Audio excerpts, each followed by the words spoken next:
So, today's video guys, magluluto tayo ng fish mala soup. Siyempre, kailangan natin ng fried fish.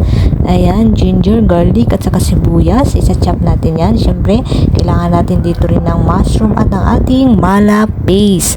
So, ayan guys, let's start cooking. Ayan, maglalagay na tayo ng kaunting mantika and then ilalagay na natin.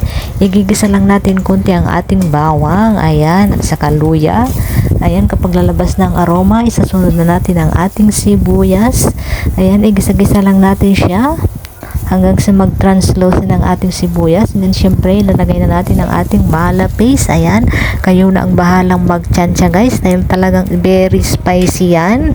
Kaya kalahati lang yung aking ginawa o nilagay. Depende sa dami o sa tolerance ng iyong spiciness.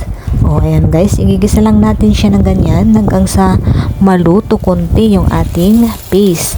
And then, maglalagay na tayo o magdadagdag ng 400 ml ng warm water or boiling water.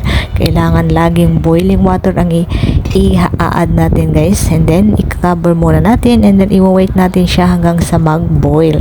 And then, ilalagay natin ang ating mushroom. Ayan, enoki mushroom o ibang klase ng mushroom. Ayan, pwede nyo nang ilagay yung ating fish. Ayan, pre-night ko muna ang aking fish guys hanggang sa magiging crispy. And then, sinet aside. Saka ko nilagay sa ibabaw ang aking enoki mushroom. So, ayan guys.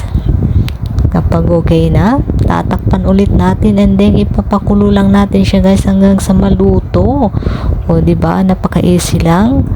Ayan, kung bago ka lang dito sa aking channel, please subscribe and follow guys. Pa-subscribe na rin at like. So, ito na ang aking fish mala soup. Talagang masarap ito guys. Legit na legit sa lasa. So, try nyo na guys.